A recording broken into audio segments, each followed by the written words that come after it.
Qual é o prefácio aos 10 mandamentos? O que Deus diz antes de dar os 10 mandamentos? Ele diz o seguinte, olha aí. Verso 2.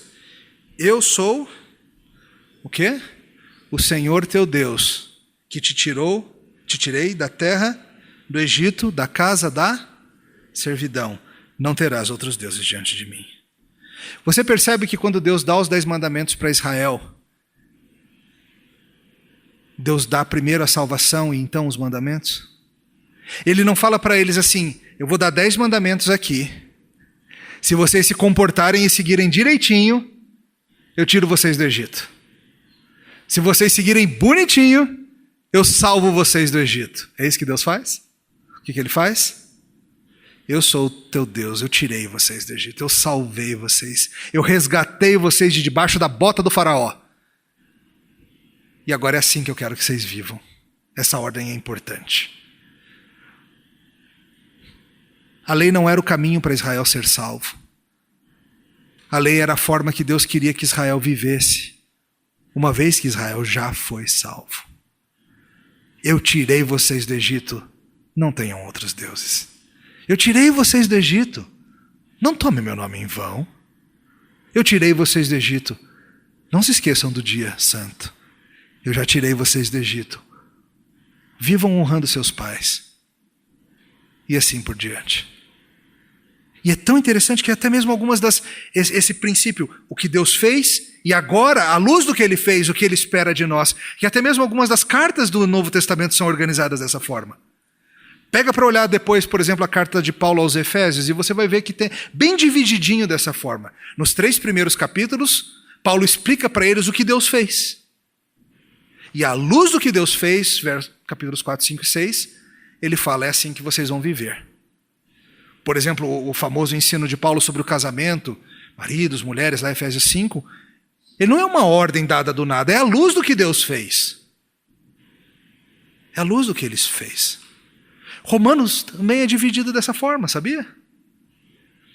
Nos 11 primeiros capítulos, Paulo explica a salvação, ele explica a necessidade da salvação, ele explica o que Deus fez, ele fala sobre justificação, ele explica o papel do Espírito, ele lida com a questão dos judeus, como vimos mais cedo, ele lida com várias objeções, ele resolve um monte de coisa e ele fala, a partir do 12, rogo-vos, pois, irmãos. E ele começa, à luz daquilo tudo, a trazer as aplicações, os imperativos. Por causa disso tudo, é assim que vocês devem viver. Imperativo sem indicativo não é evangelho. É o velho liberalismo teológico. O velho liberalismo teológico é a ideia de que a gente pode se livrar dos grandes feitos de Deus, se livrar da encarnação, se livrar da ressurreição, deixar essas coisas para lá e ainda assim manter os princípios da regra de ouro e de outras coisas, e as pessoas vão viver e o mundo vai ser melhor por isso. Só que como você que conhece um pouquinho de história sabe bem, ninguém é melhor em matar a igreja do que o liberalismo, são especialistas nisso. Chega um ponto que as pessoas se dão conta, peraí, eu tenho que fazer essas coisas para ser salvo? Eu não consigo. Sei lá se vai funcionar, deixa para lá isso, e elas vão embora. O que empolga as pessoas para uma vida de santidade não é a promessa de que elas vão tentar, elas talvez sejam salvas se elas se comportarem.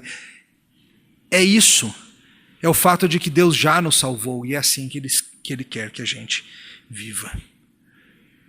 Vai soar como ótima notícia para o ouvido do nosso tempo se nós denunciarmos o legalismo, o moralismo. Porque esse mundo acha que moralismo e evangelho são a mesma coisa e eles ficam um tanto chocados quando eles descobrem que não é a mesma coisa. Claro, a gente não deve ir para o outro oposto de dizer que não importa como a gente viva. Claro que não. Mas você precisa entender o que é vida santa. Mesmo nós cristãos, mesmo nós discípulos de Cristo, a gente ainda entende errado santidade, santificação.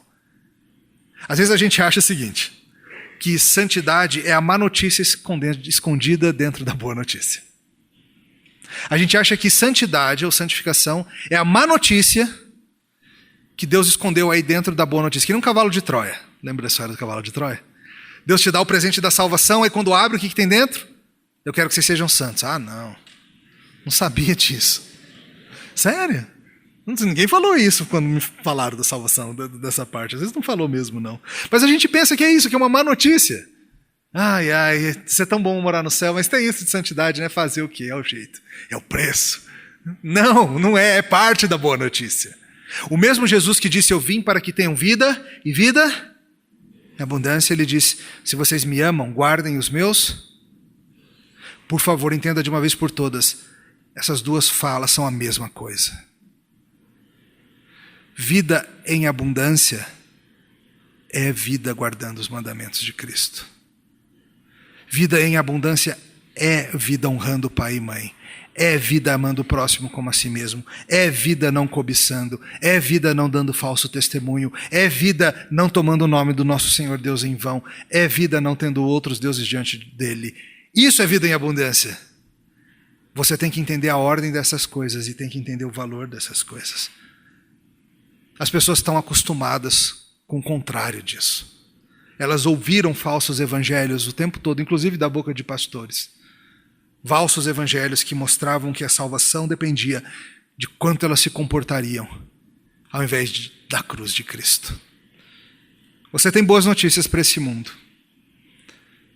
Boas notícias que dizem respeito a como seremos salvos. Boas notícias que dizem respeito a como seremos libertos de nós mesmos. Boas notícias que mostram que a nossa vida, que parece tão frágil, tão fragmentada, tão solta aí no mundo, que a gente tenta de qualquer forma achar um sentido para ela, temos boas notícias, a nossa vida está presa numa grande história. Somos uma nota de rodapé, talvez um pedacinho de um capítulo, mas o que importa é que a gente está nessa história, a história da vitória do grande rei. A gente tem boas notícias para esse mundo. Vamos contar por aí, vamos?